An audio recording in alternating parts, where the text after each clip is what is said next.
말씀에 떠는 자를 돌보신다. 하나님의 말씀에 떠는 자를 돌보신다라는 제목을 가지고 같이 하나님의 말씀 나누도록 하겠습니다. 하나님은 온 우주 만물의 창조주이십니다. 우리가 주일날 말씀에 담임 목사님 말씀을 통해서도 들었듯이 하나님은 이 우주보다도 너무나도 크신 분이십니다. 그래서 오늘 우리가 읽은 1절 말씀을 보면 하나님께서 하늘을 보좌로 삼고 땅을 발판으로 삼아 천지의 이 창조주이심을 바로 이 온 우주 만물에 충만하게 거하시는 분이심을 말씀합니다. 창조주 하나님께서 돌보는 자들은 마음이 가난하고 심령이 통회하며 하나님의 말씀을 듣고 떠는 자들입니다. 오늘 우리가 읽은 말씀 가운데 6절 말씀을 보면 떠는 소리가 성읍에서부터 들려오며 목소리가 성전에서부터 들리니 이는 여호와께서 그의 원수에게 보응하시는 목소리로다. 아멘. 어제 우리가 읽은 이 말씀에 이어서 오늘 우리가 읽은 말씀까지 보게 되면 이사야서에서 계속해서 반복해서 말하고 있는 이 원리가 한 가지가 있습니다. 뭐냐면 하나님을 향한 신실한 믿음을 가진 자들이 하나님을 향하여 믿음을 지키며 부르짖을 때 하나님은 이러한 자세로 드리는 예배, 하나님이 받은 이러한 자세로 믿음을 끝까지 지키는 이러한 자들의 모습의 예배를 받으시지만 이 우상을 섬기며 자신이 좋아하는 길만 택하는 자들은 반드시 그의 삶으로 말미암아 보응하신다는 것을 보여줍니다. 한마디로 뭐냐면 이 믿음을 지키면서 하나님께 부르짖는 자들에게는 하나님께서 응답하시겠다라는 것입니다.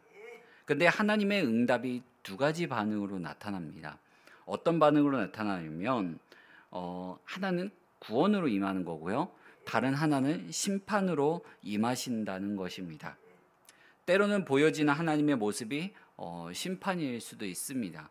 우리가 계속해서 말씀을 읽고 하나님 앞에 부르짖으며 나아가지만 우리의 눈앞에 뭔가 보여지는 모든 현상들은 나를 너무나도 크나큰 고통과 낙심 가운데서 건져내시는 게 아니라 오히려 나와 좀 상관없는 다른 무언가 심판하는 그런 하나님의 모습이 보여질 때도 있습니다.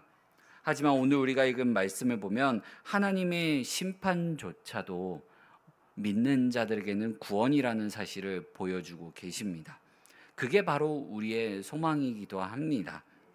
하나님께서 이러한 말씀을 오늘날 우리에게까지도 주시는 이유는 무엇이냐면 힘들고 어렵고 억울한 상황 속에서도 하나님의 백성들이 그러한 하나님을 믿고 끝까지 견딜 수 있도록 격려하시기 위함입니다.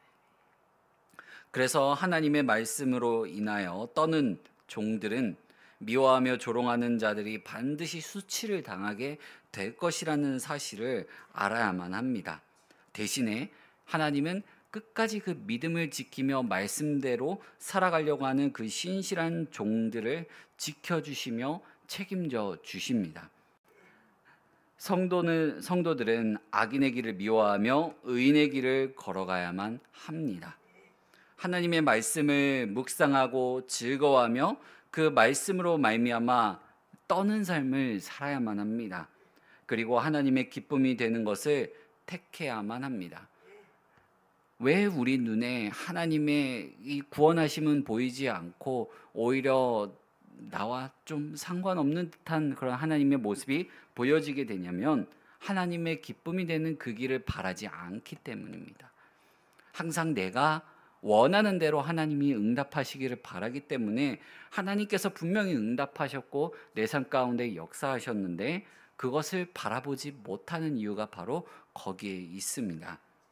하나님은 악인들은 심판하시나 그 가운데 믿음을 지키는 자들을 위로해 주시고 안아주시는 분이심을 기억해야만 합니다.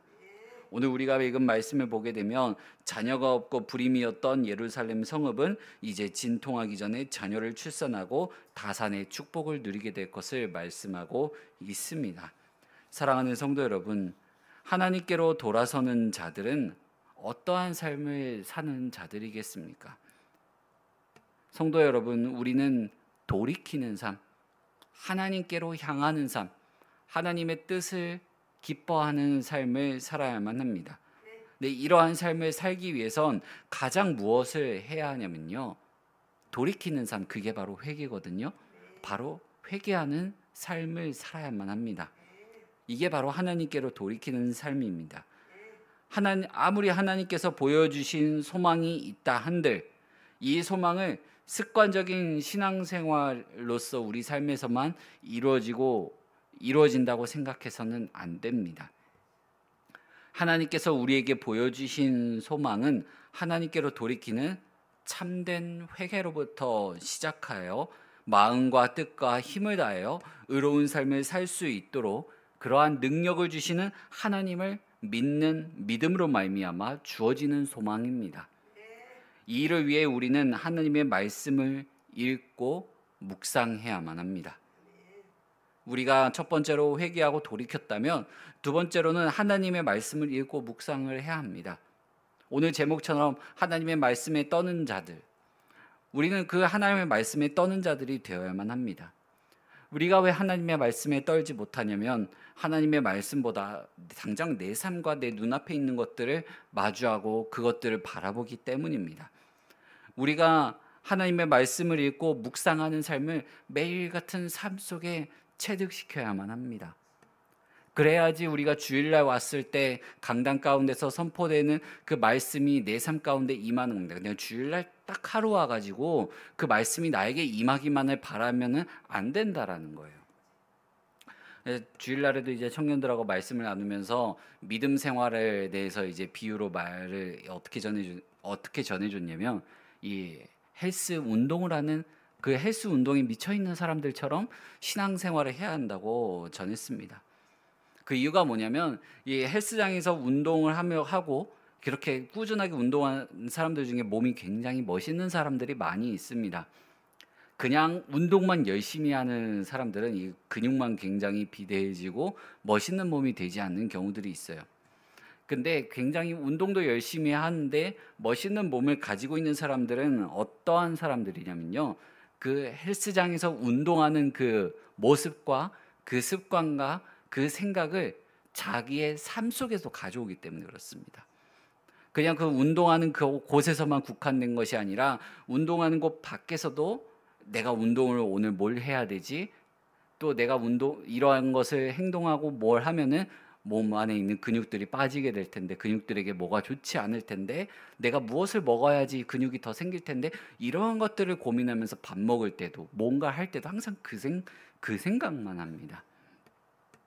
그런데요, 우리가 이처럼 믿음 생활을 해야 된다는 거예요.